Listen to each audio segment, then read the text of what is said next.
ഞാൻ ഈ real estate ഫീൽഡിലേക്ക് ബൈ ചാൻസ് വന്നതല്ല, ബൈ ചോയ്സ് ഞാൻ സ്റ്റാർട്ട് ചെയ്തതാണ്. Actually this was in the year 1997. I was working for HP. നിങ്ങൾക്ക് എല്ലാവർക്കും അറിയാം, Hewlett Packard. And I was heading the planning function for the factory. അവിടുന്ന് ഞാൻ റിസൈൻ ചെയ്തിട്ടാണ് റിയൽ എസ്റ്റേറ്റ് തുടങ്ങിയത്. I had lot of conviction that what I want to do in life. അപ്പോൾ നമ്മളൊരു business തുടങ്ങുമ്പോൾ നമുക്കൊരു കൺവിക്ഷൻ വേണം.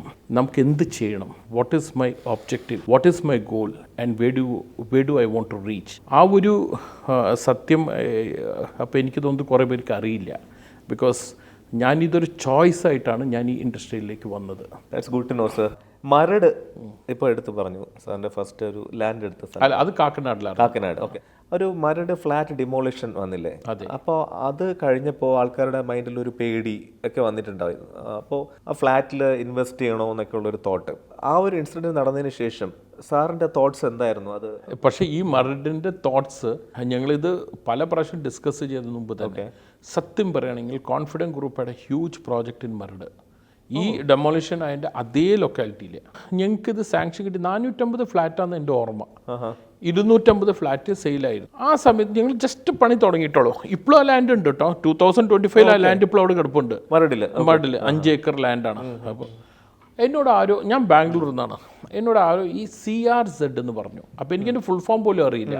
ബാംഗ്ലൂർ സിറ്റിയിൽ CRZ ഇല്ലല്ലോ, കോസ്റ്റൽ റെഗുലേഷൻ ഇല്ലല്ലോ. ഇത് പറഞ്ഞപ്പോൾ ഞാൻ ഇതിൻ്റെ ഒരു എക്സ്പേർട്ടിനോട് ചോദിച്ചു, എന്താണ് ഈ CRZ? അപ്പോൾ പുള്ളി പറഞ്ഞു കോസ്റ്റൽ റെഗുലേറ്ററി സോണിങ്. അങ്ങനെയാണ് മനസ്സിലാക്കിയത്, ഇത്ര മീറ്റർ വിടണം, ഇത്ര ഇതും. അതേ എക്സ്പേർട്ട് എന്നോട് പറഞ്ഞു, ഇതൊക്കെ ചുമ്മാ റൂൾ ബുക്കുള്ളോ, ഇതൊന്നും പ്രശ്നമാവില്ല. അന്നൊരു പുഴു എൻ്റെ തലയിൽ കയറി.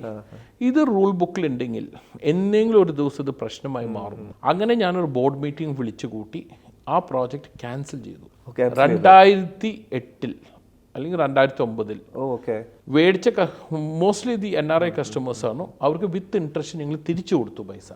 അപ്പോൾ എന്നോട് എല്ലാവരും പറഞ്ഞു, ഇതൊരു പൊട്ടത്തരമല്ലേ, 250 ഫ്ലാറ്റ് വിറ്റ്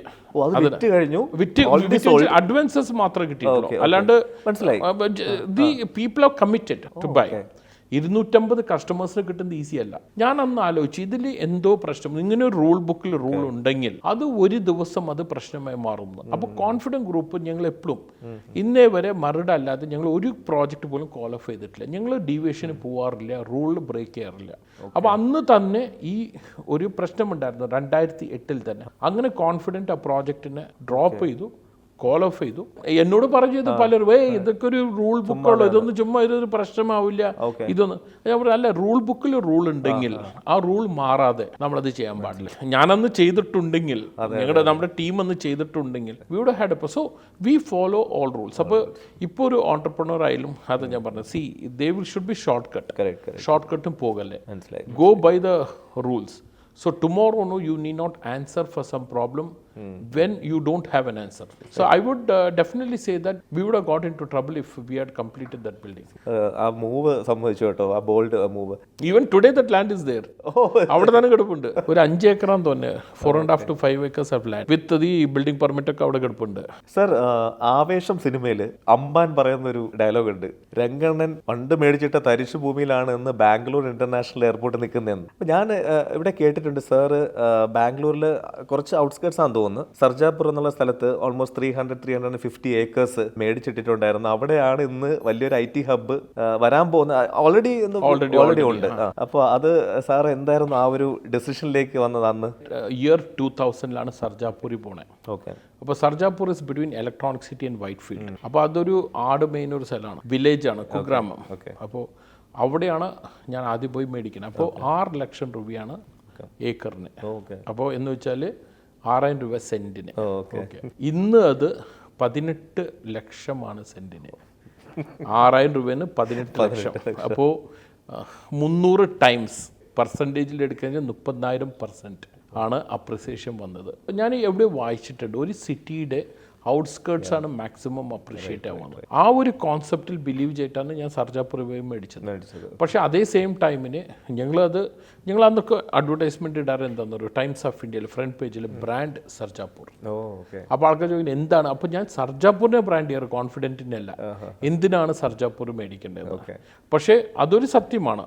അന്ന് അന്ന് എയർപോർട്ടിൻ്റെ അവിടെ ഒരു ആ സമയത്ത് 25 ലക്ഷം രൂപ ഉണ്ടായിരുന്നു. അതല്ലേ, ഓക്കെ. ഇപ്പോൾ ഒരു 6 കോടി ആയിട്ടുണ്ട്. ഇത്രേ ഉള്ളൂ. സർജാപൂർ 6 ലക്ഷത്തുനിന്ന് 18 കോടിയിലേക്ക് പോയി. So it all depends that your vision. So and in real estate your maximum money you will make in land. Okay. Construction you don't make money. Okay. ഞങ്ങളുടെ almost 40% goes to taxes and other expenses. Salary tax expenses ആണ്. 60% is only which comes for the construction and the rest of the profit. ഒരു നല്ലൊരു real estate കമ്പനിക്ക് 10% മേലെ profit ഉണ്ടാക്കാൻ പറ്റില്ല. 8% കിട്ടുന്ന is extremely good. So the real estate company, what we have been successful is right time, right investment into land. Okay. So ആവേശത്തിൽ പറഞ്ഞ ആ ഒരു സത്യമാണ് ബാങ്ക്. അതിൽ ഞാൻ I benefited a lot. വേറൊരു രംഗണ്ണയാണ്. രംഗണ്ണൊക്കെ പിന്നെ വന്നല്ലേ? ഞാൻ രംഗണ്ണന്റെ പൈസ ലാൻഡ് മേടിച്ച ആളാണ്. അത് ശരിയാ. സാറ് സീറോ ഡെറ്റ് ഒരു golf course, I think around 350 acres? 330 acres. Okay, അത് debt free. Debt free. This golf course നമ്മുടെ ബാംഗ്ലൂരിന്ന് ജസ്റ്റ് 60 minutes ഫ്രം ബാംഗ്ലൂർ. ഇതൊരു 330 acres ആണ്. ഇതിൻ്റെ കമ്പൗണ്ട് വാൾ തന്നെ 10 കിലോമീറ്റർ ആണ്. അപ്പോൾ 330 ഏക്കറിലാണ്. One of the largest golf course with a villa community. ഞങ്ങളവിടെ സെൽഫ് സഫീഷ്യൻ്റ് ആയിട്ട് ഒരു 13 ലേക്സ് ഉണ്ടാക്കിയിട്ടുണ്ട്. വാട്ടർ ഗോൾഫിന് ഒത്തിരി വെള്ളം വേണം. സോ അതും ഈ ഒരു ഡ്രീം പ്രോജക്റ്റായ കാരണം ഞങ്ങൾ ലോൺ എടുത്തിട്ടില്ല. See lot of real estate company, I think we are one of the very few companies zero ഡെറ്റിൽ ഓപ്പറേറ്റ് ചെയ്യുന്ന കമ്പനി. മറ്റുള്ള കമ്പനിയൊക്കെ കൺസ്ട്രക്ഷൻ ലോണും പ്രോജക്റ്റ് ലോണും അവൈൽ ചെയ്തിട്ടുണ്ടാവും. എൻ്റെ ഒരു കോൺസെപ്റ്റ് വ്യത്യസ്തമാണ്. ഞങ്ങൾ സ്വപ്നം വിൽക്കണ കമ്പനിയാണ്. ഞങ്ങൾ സ്വപ്നമാണ് വിൽക്കണത്. ഞങ്ങളിപ്പോൾ ഒരു വീട് വിൽക്കുമ്പോൾ അതൊരു സ്വപ്ന ഭവനമാണ് വിൽക്കണത്. സോ അത് സെയിൽ ചെയ്യുമ്പോൾ അതുമേ നമ്മൾ ലോൺ എടുത്താൽ, അതുമേ ഒരു കൺസ്ട്രക്ഷൻ ലോൺ എടുത്താൽ ആ സ്വപ്നത്തിൻ്റെ ഡെലിവറി വിൽ ബിക്കം ഡിഫിക്കൽട്ട്. അപ്പോൾ എൻ്റെ ബിഗിനിങ് തൊട്ട് എനിക്കൊരു കോൺസെപ്റ്റ് ഉണ്ടായിരുന്നു, നമ്മൾ ഒരു പ്രോജക്റ്റ് ലോണോ ഒരു കൺസ്ട്രക്ഷൻ ലോണോ എടുക്കാൻ പാടില്ല. Because then we R safe guarding the customers investment. അപ്പോൾ ഞങ്ങളുടെ സ്വന്തം പൈസ ഇറക്കി ബിസിനസ് ചെയ്യുന്ന ഒരു പ്രോജക്റ്റാണ്. ഒരു ഫ്ലാറ്റ് മേടിക്കാൻ നിൽക്കുന്ന ഒരാൾ, ഒരു കോമണർ, എന്തൊക്കെ കാര്യങ്ങളാണ് ശ്രദ്ധിക്കേണ്ടത്? ഇപ്പോൾ ഞാൻ പറയുമ്പോൾ യൂണിവേഴ്സലായിട്ട് പറയാം, ബാംഗ്ലൂരും കേരളം കൂടിയിട്ട് പറയാം. ബാംഗ്ലൂരിൽ ഒത്തിരി ഡീവിയേഷൻ ബിൽഡിങ്സ് വരും. അപ്പോൾ കസ്റ്റമേഴ്സ് പറയും ബാങ്ക് സാങ്ഷൻ ചെയ്തിട്ട് ബാങ്ക് അഡ്വക്കേറ്റ് നോക്കിയിട്ടുണ്ട്. അത് നമ്മൾ ബിലീവ് ചെയ്യാൻ പാടില്ല. ബാങ്കിൻ്റെ ട്രൈപാർട്ടേറ്റ് അഗ്രിമെൻറ്റിൽ വരാൻ പോകുന്നത് in case of any issue you have to pay the money to the bank. The bank is not certifying the title of the project. Bank is certifying that you are eligible for so much of loan. അപ്പോൾ നമ്മൾ deviated projects മേടിക്കാൻ പാടില്ല. അതിലെന്തെങ്കിലും deviation ഉണ്ടെങ്കിൽ അത് വേണ്ട, ഇന്നല്ലെങ്കിൽ നാളെ അത് പ്രശ്നമാകും. അപ്പോൾ as confident we don't do any deviated projects. We don't believe in that. അപ്പോൾ നിങ്ങളൊരു ജനറൽ ക്വസ്റ്റ്യൻ ആയി ചോദിക്കണേ എന്തൊക്കെ നോക്കണം. അപ്പോൾ സാങ്ഷൻസ് കറക്റ്റ് ആയിട്ടുണ്ടോ എന്ന് നോക്കണം. Sanction and is the builder building as per sanction. ഇത് രണ്ടും നമ്മൾ ചെക്ക് ചെയ്യണം. ഡീവിയേഷൻസ് ഉണ്ടാകാൻ പാടില്ല. രണ്ടാമത്തെ കാര്യം വെച്ചാൽ maintenance amount they have to check. ഈ monthly maintenance is life time. നിങ്ങൾ ഒരേ മാസം അത് പേ ചെയ്യണം. അപ്പോൾ നമ്മളിപ്പോൾ ഒരു എക്സ്ട്രാ വേക്കൻസ ക്ലബ് ഹൗസ് ഉണ്ട്, എക്സ്ട്രാ വേക്കൻസ സെറ്റപ്പ് ഉണ്ടെങ്കിൽ we should also be prepared to pay that extravaganza maintenance amount every month. Because they say that free meals is not available, right? You have to pay for your meal. അപ്പോൾ you look at what is the maintenance fee that you have to pay every month, because that keeps recurring into this thing. And also look at a project where there are people who will live. What? Investors അല്ലാതെ. So നിങ്ങളിപ്പോൾ ഒരു investors ഉള്ള project എങ്കിൽ you are not going to get a community. You will get an empty building all over. ഒറ്റയ്ക്ക് ജീവിക്കേണ്ടി വരും. അപ്പോൾ എന്താണ് അവിടെ community? Confident doesn't sell to investors, we sell it only to end users. അപ്പോൾ ഞാൻ എൻ്റെ കമ്പനിയെ പറ്റി പറയല്ല. സോ ദീസ് ആർ, നിങ്ങളൊരു ജനറൽ ക്വസ്റ്റ്യൻ ചോദിച്ചതാണ്. So these are the things that you have to definitely look at. One is it should be properly sanctioned and constructed properly. Most importantly, what is the maintenance fee that you have to pay every month? Okay. I've heard people suddenly buying a extravaganza apartment and saying that I have to pay 50,000 a month. I said, bro, you should have checked before you buy. No, it's end project alla. Okay. As the amenities increases, your monthly expense also will increase.